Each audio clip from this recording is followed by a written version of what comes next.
Nouvelle vidéo de la Minute du Marchand de Biens aujourd'hui sur la chaîne du Cercle. On va parler des conditions suspensives que peut demander à un marchand de biens lorsqu'il va réaliser une opération immobilière.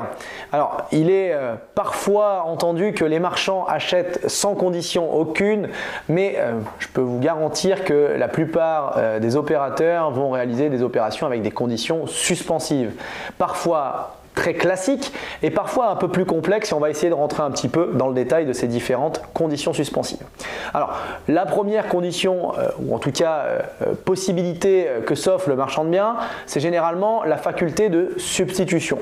La faculté de substitution, c'est quoi? C'est la capacité que le marchand va avoir de se mettre sous promesse au nom de sa société ou en son nom propre, en son nom de personne physique ou personne morale, et de pouvoir s'y substituer avec une autre société ou avec une autre personne physique de façon totale ou partielle sur le bien immobilier. Alors pourquoi cela?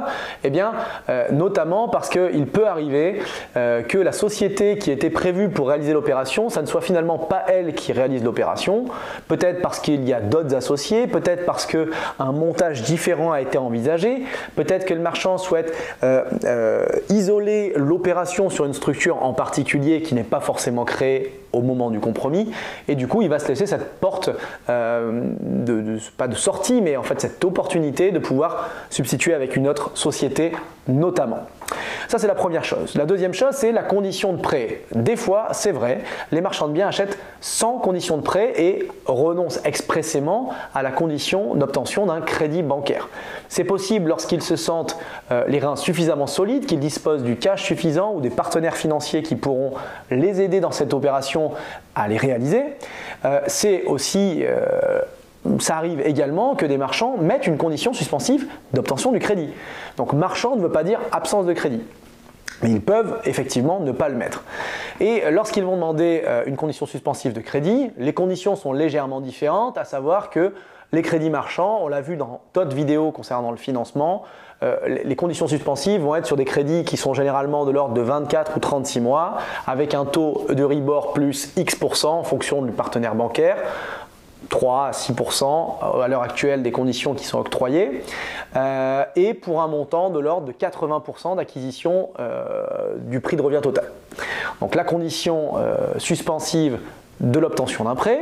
On va avoir également potentiellement des conditions en lien avec la commercialisation ou la pré-commercialisation qui ne sont pas réellement toujours des conditions suspensives, mais la précom peut l'être, c'est-à-dire que pré-commercialisation de temps de lot ou pré-commercialisation de X% des lots de cet ensemble immobilier ou de X mètres carrés. Donc tant que tant de mètres carrés ne sont pas mis sous promesse, eh bien on ne réitérera pas. Condition plutôt promoteur, mais ça arrive également du côté marchand. On peut également avoir des conditions suspensives en lien avec l'urbanisme, notamment des autorisations de déposer et d'obtenir une déclaration préalable, DP, purgée ou un PA, permis d'aménager, ou un PC, un permis de construire, qui devront être purgés de tout recours, c'est-à-dire acceptés en mairie, puis ensuite purgés par rapport aux délais et aux droits des tiers, avec les affichages qui doivent être réalisés par un huissier, commissaire de justice désormais accrédité. On peut également mettre tout un tas d'autres conditions en discussion avec le notaire, notamment la possibilité de pouvoir revisiter ou accéder aux biens pour pouvoir y réaliser des diagnostics, des devis avec des artisans ou des travaux, etc., etc. Mais ce sont les principales clauses que l'on a vues. Donc, faculté de substitution, le prêt, condition d'obtention d'un prêt marchand. C'est vrai que la plupart des marchands ont tendance à retirer cette condition au fur et à mesure qu'ils deviennent de plus en plus solides au niveau financier. La commercialisation, la pré-commercialisation, les autorisations d'urbanisme, DP, PC, PA et pourquoi pas des autorisations de revisite ou autres par rapport aux biens. Voilà un peu le tour des conditions suspensives d'un marchand. Donc oui, le marchand de biens achète avec certainement moins de réserves qu'un particulier, mais il peut tout à fait mettre des conditions suspensives, ça ne l'empêche pas d'en mettre et bien évidemment on préconise de se sécuriser un maximum en obtenant cette négociation des conditions suspensives dans le cas où les opérations sont un peu plus complexes ou avancées ou nécessitent des points de vigilance particuliers. Si vous avez envie d'en savoir plus sur l'activité de marchand de biens et le cercle MDB, n'hésitez pas à cliquer sur les liens qui se trouvent autour de la vidéo, vous abonner à la chaîne YouTube et regarder l'intégralité de nos vidéos et de notre newsletter.